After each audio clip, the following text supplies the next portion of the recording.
In this video, I am going to strip down my Custom Drop-Deck Alien 5-inch frame by ImpulseRC and replace it with the new Steele PDB. At the moment, this is just using the standard V1.1 PDB that's available from ImpulseRC. It's a black version.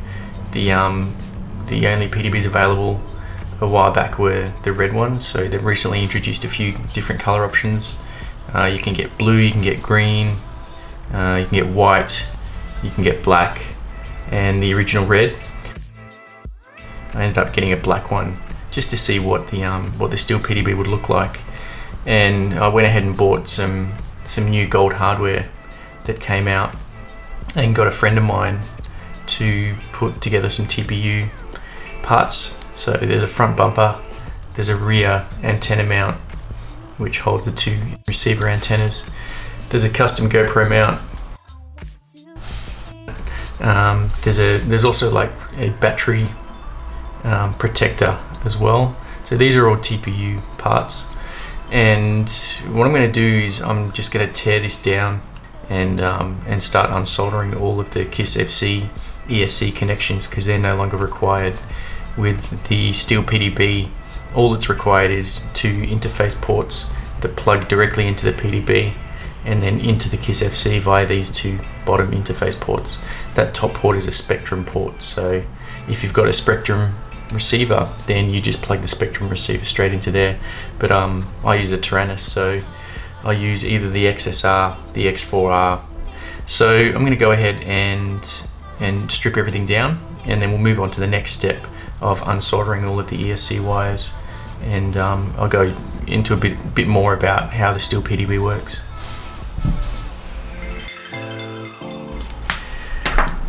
Okay, so these little TPU mounts that my friend Luke made for me are just amazing. So they've got little insets where the screw, you screw the screw down just enough to get it nice and snug in there. But the attention to detail is just amazing. So this is the front carbon top section of the split deck Alien. These are all created from just a Dremel I had lying around. So I spent a bit of time sort of marked out exactly where I needed, or where I wanted the where I wanted the cuts. So it's a bit rough, but it got the job done.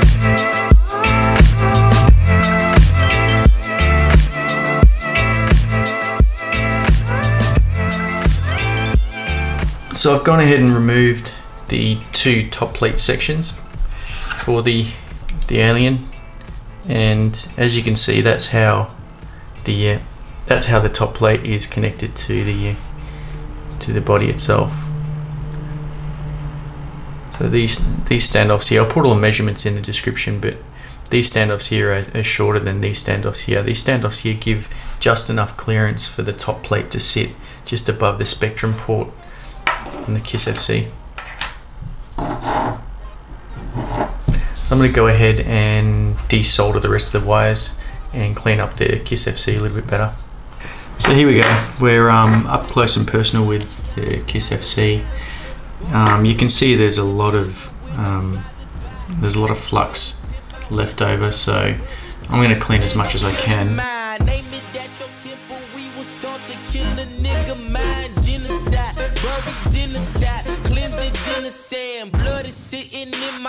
I'm going to go ahead and clean it up with some isopropyl alcohol, and we'll move on to the next step.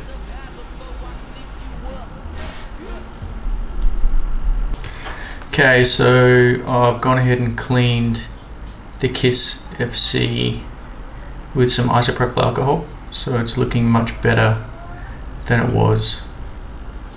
So, because all you really need for the Steele PDB is 3 wires or 4 wires for the RX. So your S bus, your power and ground, and then your AUX1 for telemetry smart port. And that's all you need, because the 2 interface ports are used that connect directly to the PDB.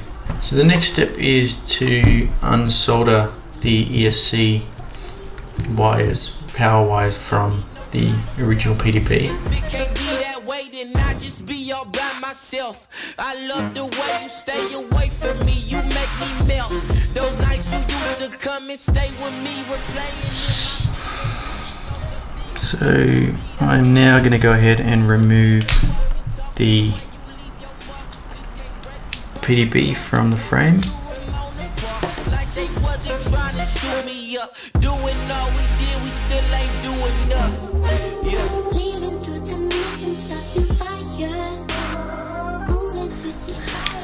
Okay, so now that we've got the PDB unsoldered, we can now replace it with the Steele PDB.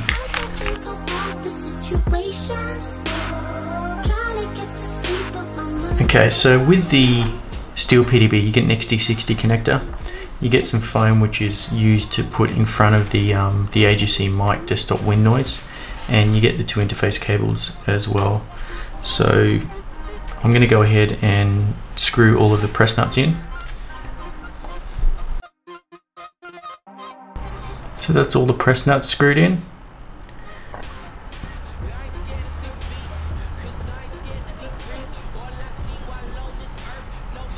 So now we're going to mount this back onto the frame, and we're going to go ahead and connect the end arms.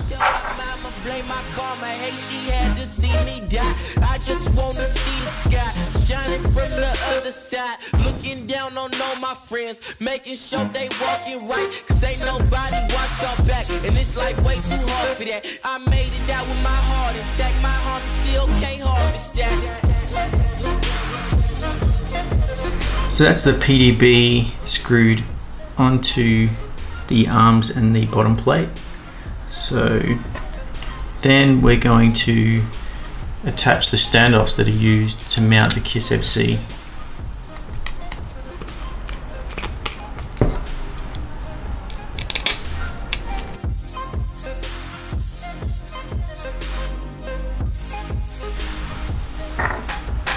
So I'm going to shorten the ESC wires to the correct length for the PDB, because the ESC wires end up connecting directly onto the PDB now.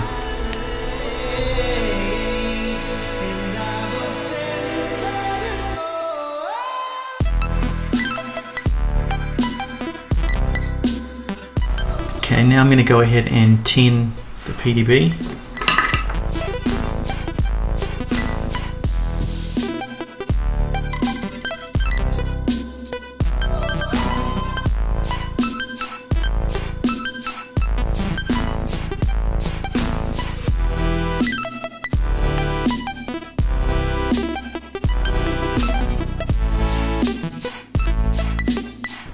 I want 5 volt to power the VTX. That's why I did that.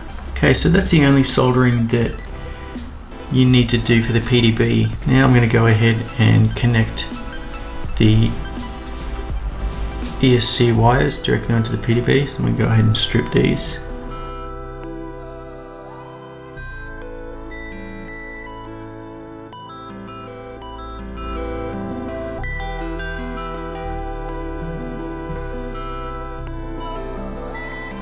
Okay, so I went ahead and soldered the XT60 connector on. I actually forgot to do that, so pretty straightforward to do.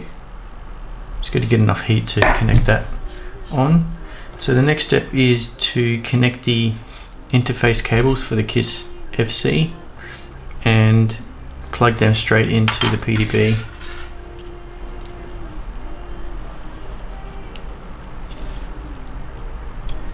Okay, so the next step is to solder on the camera connector and the VTX connector. I'm using a Unified Pro HV video transmitter. So in order to get all of the smart audio capability and being able to change the VTX settings directly from the Taranis, I've soldered on the audio cable to the RX3 pad underneath the KISS FC. So right in the center of the KISS FC is an RX3 pad, and that's what you use to solder on the smart audio from the VTX. So if you were using a Tramp HV, you would just solder on the telemetry wire.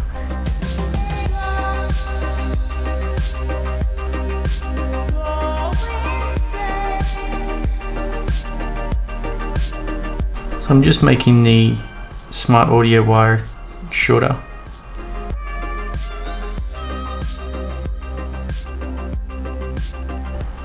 So we can go ahead and connect the interface ports. Port 1 on the KISS FC is the port on the opposite end of the spectrum. So directly under the spectrum is port 2. So let's go ahead and connect port 2 now.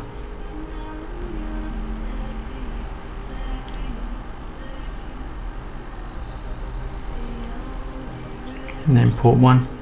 And I'm going to go ahead and just strip this camera connector.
So I went ahead and soldered the RX to the KISS flight controller.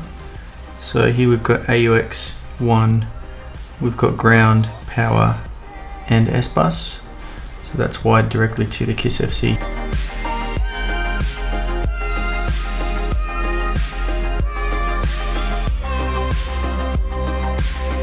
And we can do a power up test.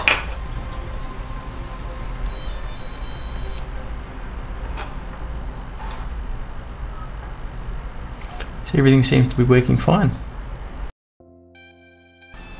Okay, so I just did a power up test, and what I did was test to make sure that the VTX channel changing was working and the PIDs via the Taranis, and that all seems to be working fine. So now I'm going to reattach the top plate, position the VTX antenna how I originally do it, and go ahead and screw everything back.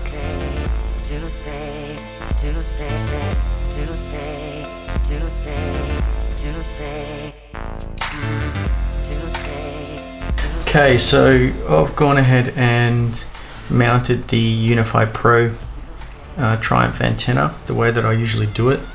I usually just strap around a couple of smaller zip ties here and one larger zip tie here, and then that way there's no movement from the back of the Triumph in any place, and it doesn't sort of twist and cause any issues down the track. And then I just use a bit of double-sided tape on the XSR, and then just use a single smaller zip tie to wrap around there so that doesn't move around a lot. And with the Unify, I've just got that sitting just below the or just sort of behind the HS1177. There isn't that much room to move around, but I like sort of mounting my I don't like mounting my VTXs directly onto the carbon with double-sided tape or anything. I like them just sitting there a little bit loose. I just find that it's better airflow, and it's always worked for me without any issues. So I'm going to go ahead and screw in the rest of the bolts.